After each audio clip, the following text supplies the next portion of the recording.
갱갱 TV 10만 원에서 많게는 한 20만 원도 적은 것 같아요. 진짜요? 네. 적은 적어요. 충격적이죠. 네. 네. 다시 돌아가시는데요? 안녕하세요, 귀민갱입니다. 오늘은 시립청소년활동진흥센터에서 자원봉사 파트에 근무하고 계시는 선생님과 함께 인터뷰 진행해보려고 합니다. 우와!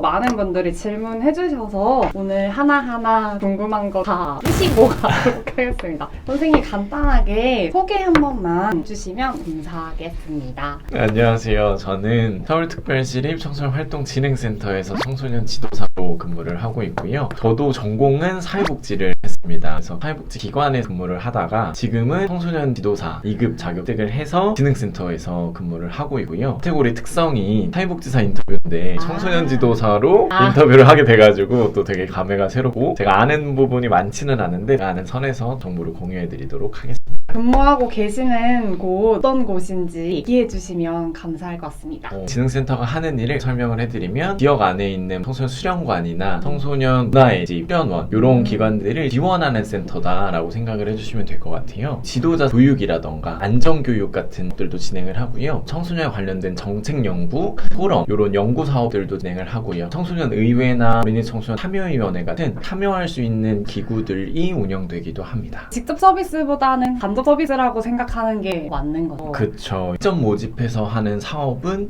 1년에 두세 개 정도밖에 안 돼서 청소년 지도사들이 근무를 하고 있기는 하지만 청소년들이 직접적으로 만날 수 있는 기회는 거의 없다라고 보셔도 무방할 정도로 청소년을 만날 수 있는 사업들에는 뭐가 있냐라고 하시면 아까 말씀드린 것처럼 어린이 청소년 참여위원회 아니면 이 서포터즈단이라고 해서 후기 청소년들이 이제 지도사나 아니면 교육학 쪽으로 진로를 희망하는 동아리 정도가 있을 것 같아요. 청소년 수련관, 수련원 등이랑 활동진흥센터는 구체적으로 어떤 차이점이 뭘까요?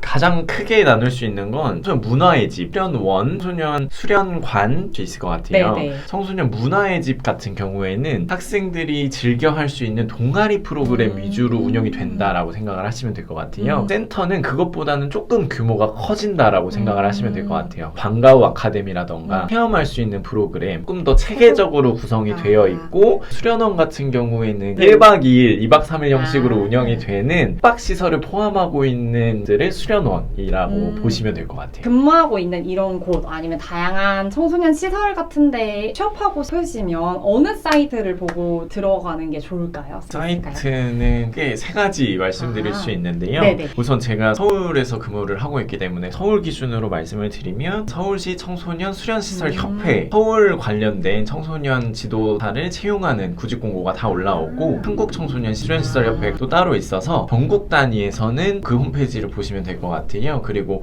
한국청소년활동진흥원 자체에서 직영으로 운영을 하시는 사이트가 또 있는데 청소년 지도자 종합정보 시스템이라는 데 구인구직 공고란이 또 따로 있어서 세 가지 홈페이지를 보시면 채용 공고는 확인하실 수 있습니다.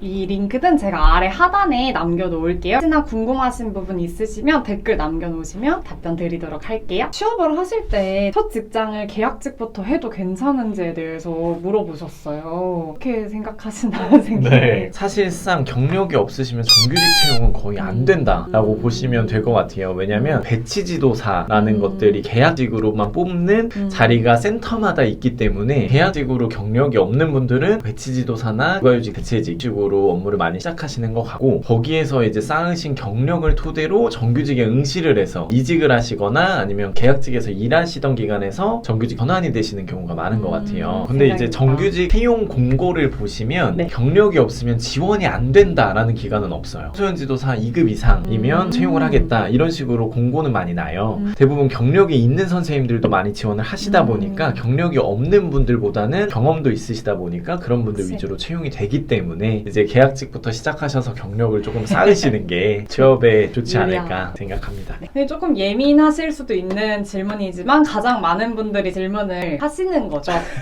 근무하고 있는 현장 연봉은 얼마 정도인지 얘기해 주실 수 있을까요? 제가 일을 하고 있는 서울시 기준으로 말씀을 드리면 매년 이 청소년 지도사 연봉 테이블 호봉표가 아예 확정이 나오고 선생님들이 급 몇 호봉으로 입사를 하는지에 따라서 그 급여는 다 달라져요. 근데 하나 말씀드릴 수 있는 건 제가 사회복지사랑 청소년 지도사를 자격이 둘 다 있다 보니까 걔를 비교하게 되더라고요. 비교를 해보면 사회복지사보다 낮아요. 근데 서울시 자체가 사회복지사가 다른 시에 비해서 급여가 조금 높잖아요. 네, 맞아요. 사회복지사보다는 같은 급수에 같은 호봉이면 10만 원에서 많게는 한 20만 원도 적은 것 같아요. 진짜요? 네. 적은 적어요. 적은. 충격적이죠. 네. 네. 다시 돌아가시면 되는 거예요? 네, 또 선생님들이 간과하시면 안 되는 게 네. 기본급만 있는 게 아니거든요. 아. 위탁을 받은 기관이 네. 어디냐에 따라서 조금씩 그 급여가 또 달라져요. 지금 재직하고 있는 회사가 4번째 직장인데 네. 전에는 문화재단에서 청소년직으로 근무를 했었고 문화재단 내규 기준에 따라서 받았는데 네네. 기본급만 따지면 지금이 훨씬 높아요. 30만 원 정도는 더 높아진 것 같은데 연봉을 치면 문화재단이 더 높아요. 이렇게 하면 말이 조금 달라지네요. 왜 그러냐면 네. 문화재단은 성과급 제도라는 게 있거든요. 잘 하는 거에 따라서 그쵸.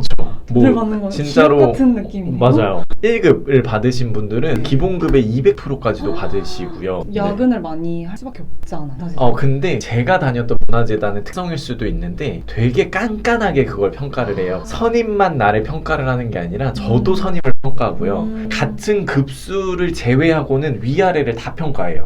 제가 진짜요? 기관장도 평가를 해요. 한 사람의 입김으로만 평가되는 게 아니라 그 근무 평정이 나오게 되고 그거에 따라서 퍼센테이지로 받다 보니까 그냥 무조건 야근을 많이 한다. 그 양적인 부분이 아니라 정말 질적인 판단이 되기 때문에 조금씩 달라질 수 있고요. 네. 구체적인 금액이 조금 궁금하신 분들은 댓글 댓글 주시면 남겨주시면 개인적으로는 알려드릴 수 있습니다. 아까 말했던 여러 가지 시설중 청소년 지도사가 근무하고 있는 기관 중에서 연봉의 차이가 나면 높은 기관이 혹시 있을까요? 아까도 말씀드렸다시피 위탁이나 수탁을 어디에 재단에서 받았는지 상여금이나 이런 기준들이 조금씩 달라지기 때문에 네. 어디가 딱 높다라고 말씀은 드릴 수가 없고요. 기본급은 다 똑같다라고 보시면 될 것 같아요. 네. 그런데 출연원이나 이런 건 야간 근무가 있기 때문에 야근 수당이 조금 더 많이 붙을 수가 있는 거고 네. 하나 특이 케이스를 말씀드리면 일반 청소년 센터나 이런 기관들은 7급부터 시작을 해요. 지금 제가 있는 진흥센터는 6급으로 시작을 하기 때문에 이 급수를 몇 호봉으로 쳐주느냐 네, 요거에 따라서도 조금 차이가 날 수 있고요. 그럼 급여 테이블이 다 정해져 있다고 했는데 계약서 쓸 때 연봉 협상으로 하는 경우가 있나요? 사회복지사 1급도 있고 나는 지도사 자격증도 있는데 협상을 요구할 수 있는지. 결론부터 말씀드리면 네. 아니고요.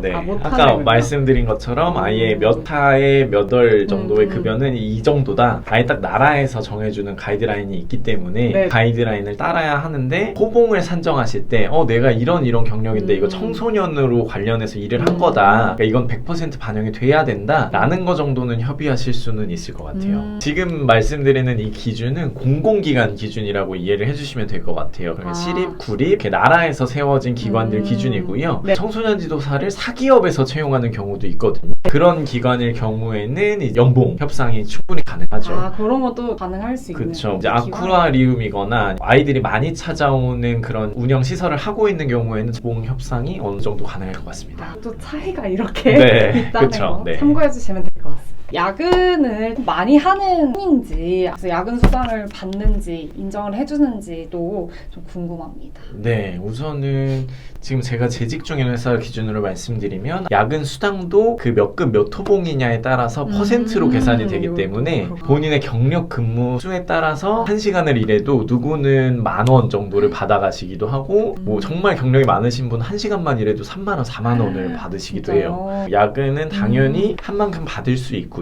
근데 야근이 무조건 해야 되느냐? 그건 아닙니다. 저는 청소년 지도사는 워라벨이 나름 괜찮은 직업이라고 생각을 해요. 왜냐면 네네. 제가 사회복지기관이나 청소년 지도를 둘 다 경험을 해보니까 사회복지사보다는 이렇게 막 근무 강도가 엄청 높은 편이다라고 생각은 안 들어요. 이건 제 개인적인 의견이기는 합니다. 네. 근데 이제 청소년 지도사가 바쁜 시즌들이 딱 있어요. 그쵸. 5월, 뭐 가정의 달, 행사가 많아지거나 아니면 네네. 청소년 지도사들은 방학이 바빠요. 그래요? 학교에 안 가니까 네. 청소년들이 아. 센터로 가거든요. 그때 프로그램들이 조금 많으니까 준비할 일이 많으면 야근할 일이 조금 많이 생기고 모든 공공기관이 그렇다시피 그쵸. 연말에는 사업 마무리하고 결과 그쵸. 보고 쓰시고 그쵸, 이러느라 그쵸. 야근이 많을 수밖에 없는 시즌이라서 그쵸. 네, 어쨌든 강요는 없다. 내가 일을 빨리 처리해내면 빨리 할 수 있고 일을 하면 추가수당도 당연히 다 받을 수 있다. 청소년 지도사 자격증과 관련된 것도 말할 수밖에 없죠. 경력 필요하다고 하셨는데 다양한 지역아동복지 센터나 시설이나 이런 데에서 근무한 것도 이 경력으로 다 인정이 되는 거겠죠? 근데 청지사 시험에서는 무조건 이거는 다 알고 계셔야 돼서 을 바꾸지 않는 이상 기간이 없어질 일은 없다. 청지사도 안 놓치셨으면 그래서 좋겠네요. 전과는 안 돼요. 굉장히 제일 어려운 질문이에요. 하는 일인데요. 근데 이제 이렇게 타임테이블이 다 정해져 있다고 했는데 제가 타임테이블 아니고 급여 테이블. 급여 테이블. 타임테이블 뭐야? 다시. 충격적이다.